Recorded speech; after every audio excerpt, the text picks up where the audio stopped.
வெயில் காலத்தில் வெயில் மண்டே பொழந்துக்கிட்டு இருக்கு. இந்த சீசனில் வந்து நம்ம அதிகமாக ஏசி யூஸ் பண்ணுவோம், ஃபேன் யூஸ் பண்ணுவோம், இல்லைனா பெடஸ்டல் ஃபேன்ஸ் அந்த மாதிரி யூஸ் பண்ணுவோம். சில பேர் வால் மவுண்ட் ஃபேன் யூஸ் பண்ணுவோம், சில பேர் சீலிங் ஃபேன் ஆல்சோ யூஸ் பண்ணுவோம். யார் யாருக்கு எந்தெந்த மாதிரி ஃபேன்ஸ் வேணும் அண்ட் எந்தெந்த மாதிரி ஏர் கண்டிஷன்ஸில் யூஸ் பண்ணணும் அப்படிங்கிறத நான் இந்த வீடியோவில் சொல்ல போகிறேன். அதுக்கப்புறம் வந்து இந்த டவர் ஃபேன்ஸ் ஆல்சோ இருக்குது. இதை யார் யாரெல்லாம் யூஸ் பண்ணலாம் அப்படிங்கிறது நான் சொல்கிறேன். ஸோ நான் பால சரவணன், வணக்கம் and welcome to watts this.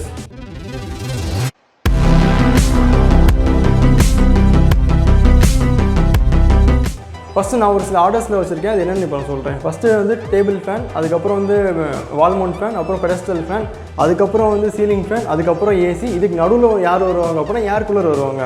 இப்போது இந்த எக்யூப்மெண்ட்ஸை யார் யாரெல்லாம் யூஸ் பண்ணலாம் அப்படின்னு சொல்கிறேன். ஃபஸ்ட்டு நம்ம டேபிள் ஃபேன் எடுத்துக்கலாம். நீங்கள் வந்து நைட்டு மட்டும் அந்த டேபிள் ஃபேன் யூஸ் பண்ண போகிறீங்க, இல்லை வந்து நீங்கள் டெஸ்கில் உட்காந்துட்டு ஏதாவது ஃபேன் யூஸ் பண்ண போகிறீங்க அப்படின்னா நீங்கள் தாராளமாக அந்த டேபிள் ஃபேன் யூஸ் பண்ணிக்கலாம். இல்லைப்பா நான் ஒரு இடத்துல உட்காந்துட்டு ஃபேனை வந்து ஃப்ளோரில் தான் வைக்க போகிறேன் அப்படின்னா நீங்கள் பெடஸ்டல் ஃபேன் வச்சுக்கலாம். ஏன் அப்படின்னா இந்த ஃப்ளோர் ஸ்பேஸ் இது பண்ணுறதா இருக்கணும், சரி டெஸ்க் ஸ்பேஸ் சேவ் பண்ணுறதுக்கு நீங்கள் ஃப்ளோரில் வைப்பீங்க. ஸோ நீங்கள் பெடஸ்டல் ஃபேன் யூஸ் பண்ணிக்கலாம். ஆல்சோ அந்த பெடஸ்டல் ஃபேனில் ஹைட் அட்ஜஸ்ட் பண்ணிக்கலாம். இது மட்டும்தான் அதில் பண்ண முடியும். இதுக்கப்புறம் தான் டவர் ஃபேன் வருது. நிறைய பேர் இந்த டவர் ஃபேன் என்ன நினச்சிக்கிட்டு இருக்காங்க அப்படின்னா இது ஒரு கூலர் நினச்சிக்கிட்டு இருக்காங்க. டவர் ஃபேன் வந்து கூலர் கிடையாது. இந்த டவர் ஃபேன் என்ன பண்ணும் அப்படின்னா ரூமில் இருக்கிற காற்றை வந்து மறுபடியும் ரீசர்க்குலேட் பண்ணி உங்களுக்கு கொடுக்கும். இதில் வந்து காற்று கூலிங்காக வருமானு கேட்டால் கண்டிப்பாக கூலிங்காக வராது. இந்த ரூமில் என்ன டெம்பரேச்சர் ஆஃப் ஏர் இருக்கும் அந்த டெம்பரேச்சர் ஆஃப் ஏர் தான் இது வெளியே தள்ளும். நெக்ஸ்ட்டு வந்து ஏர் கூலர். அதுக்கு முன்னாடி இந்த டவர் ஃபேன் யார் யாரெல்லாம் யூஸ் பண்ணலாம் அப்படின்னா, அதாவது ஆஃபீஸ் யூஸ்க்கு மெயினாக யூஸ் பண்ணலாம். இல்லை இது வந்து நான் பெரிய பெரிய ஃபேக்ட்ரிஸில் நான் யூஸ் பண்ணுறேன் அப்படின்னு சொன்னாலும் யூஸ் பண்ணலாம். ஏன் அப்படின்னா சில ஃபேக்ட்ரிஸில் வந்து என்ன பண்ணியிருப்பாங்க அப்படின்னா இந்த டவர் ஃபேன் வந்து ஏர் கட்டராக யூஸ் பண்ணுவாங்க. இன்னொரு முக்கியமான விஷயம் என்ன அப்படின்னா இந்த டவர் ஃபேனில் வந்து நமக்கு ஃபேன் மாதிரி பிளேட்ஸ் வராது. உள்ள வந்து டர்பைன் டைப் ஆஃப் ஃபேன் மட்டும்தான் வரும். ஆல்சோ எனக்கு ஏர் த்ரோ அதிகமாக வேணும் அப்படின்னா நார்மலாக இந்த டவர் ஃபேனை எல்லோரும் ப்ரிஃபர் பண்ணுவாங்க. நெக்ஸ்ட் இருக்கிறது தான் ஏர் கூலர். எனக்கு வந்து காற்று கூலிங்காக வரணும், நான் வந்து முக்கியமாக ஒரு கம்ப்யூட்டர் இல்லாத இடத்துல வந்து இதை நான் யூஸ் பண்ண போகிறேன் அப்படின்னா நீங்கள் ஏர் கூலர் யூஸ் பண்ணிக்கலாம். கம்ப்யூட்டர் இருக்கிற இடத்துல வந்து ஏர் கூலர் யூஸ் பண்ண முடியாது. ஏன் அப்படின்னா மாய்ச்சர் அதிகமாகி காற்றுல அந்த ஈரப்பதம் அதிகமாகிடுச்சுன்னா சர்க்யூட் டேமேஜ் ஆக சான்சஸ் இருக்குது.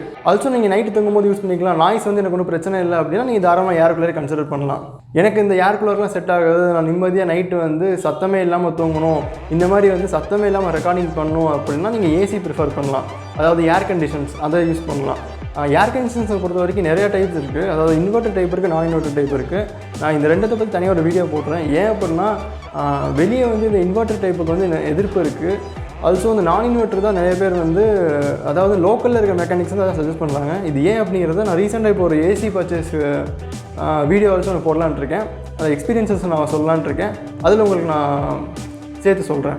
ஆல்சோ இன்னொரு முக்கியமான விஷயம் என்ன அப்படின்னா நமக்குன்னு சொல்லி டெடிக்கேட்டடாக வந்து ஒரு ஸ்டூடியோ ரெடி ஆகிட்டு இருக்கு. எனக்கு தெரிஞ்சு இந்த வீடியோ தான் லாஸ்ட் வீடியோவாக இருக்கும்னு நினைக்கிறேன். இந்த மாதிரி பழைய இந்த க்ரீன் ஸ்க்ரீன்லாம் போட்டு எடுக்கிறதுக்கு. இதுக்கப்புறம் வந்து கொஞ்சம் டிஃப்ரெண்ட்டாக பிளான் பண்ணியிருக்கோம். அது என்னென்னு சொல்லி பார்ப்போம். நீங்கள் இந்த வீடியோவில் தான் தெரிஞ்சிருப்பீங்க, அதாவது யார் யாருக்கு என்ன மாதிரி ஃபேன்ஸ் எல்லாம் தேவைப்படும் அப்படின்ட்டு. மெயினாக வந்து நான் இந்த சீலிங் ஃபேனை பற்றி சொல்ல மறந்துட்டேன். இந்த சீலிங் ஃபேன் என்ன அப்படின்னா ஒரு டிஸ்அட்வான்டேஜ் இருக்கும். அதாவது நீங்கள் 2 ஃப்ளோர் 3 ஃப்ளோர் இருக்கீங்க அப்படின்னா உங்களுக்கு அந்த ஹீட்னஸ் தெரியாது. இப்போ இது கிரவுண்ட் ஃப்ளோர் மட்டும் இருக்குது, இல்லை ஃபஸ்ட் ஃப்ளோரில் நீங்கள் இருக்கீங்க, அதுக்கு மேலே மொட்டை மாடி இருக்குன்னா உங்களுக்கு அந்த சீலிங் ஃபேன் என்ன பண்ணணும்னா மேலே இருக்க ஹீட்டை அப்படியே கீழே இறக்கி இருக்கும். அதான் இந்த சீலிங் ஃபேனில் இருக்க ஒரு main disadvantage. Next wall mount ஃபேனுக்கு போகலாம். இந்த வால் மவுண்ட் ஃபேன் ஒன்றும் கிடையாது, இந்த டேபிள் ஃபேன் மாதிரி தான் அதுவும் இருக்கும். ஜஸ்ட்டு வந்து இந்த வாலில் செவுத்தை ஃபிக்ஸ் பண்ணி வைப்பீங்க. அது வந்து ரொட்டேஷனில் அந்த ரோலிங் அந்த மாதிரிலாம் போட்டுக்கலாம். அது வந்து வால் மவுண்ட் ஃபேன். இது வந்து மேக்ஸிமம் எந்த மாதிரி ப்ரிஃபர் பண்ணுவாங்க, ஹை சீலிங் இருக்கிறவங்க வந்து இந்த வால் மவுண்ட் ஃபேன் ப்ரிஃபர் பண்ணுவாங்க. அது போக வந்து நிறைய ஆஃபீஸஸில் வந்து டேரெக்டாக காற்று வரணும். ஆல்சோ பேங்க்ஸில் வந்து இந்த வால் மவுண்ட் ஃபேனை ப்ரிஃபர் பண்ணுவாங்க. ஏன்னா அந்த காற்று வந்து கொஞ்சம் ஸ்லோவாகவும் வரும், ஜென்டிலாகவும் அந்த மாதிரி இருக்குது. சில ஃபேன்ஸ் வந்து ஹை ஸ்பீட் ஃபேன்ஸ் வந்து பயங்கரமாக காற்று வெளியே வரும். அந்த மாதிரி ஃபேன்ஸ் ஆல்சோ சில பேர் ப்ரிஃபர் பண்ணுவாங்க. நெக்ஸ்ட் வீடியோவில் வந்து நான் ஒரு இன்ட்ரெஸ்டிங்கான ஃபேன் ஃபேக்ட்ஸை பற்றி சொல்கிறேன். ஆல்சோ நீங்கள் எந்த மாதிரி ஃபேனை சூஸ் பண்ணலாம் அப்படிங்கிறதே நான் சொல்கிறேன். Signing off Balasaravanan. Bye by.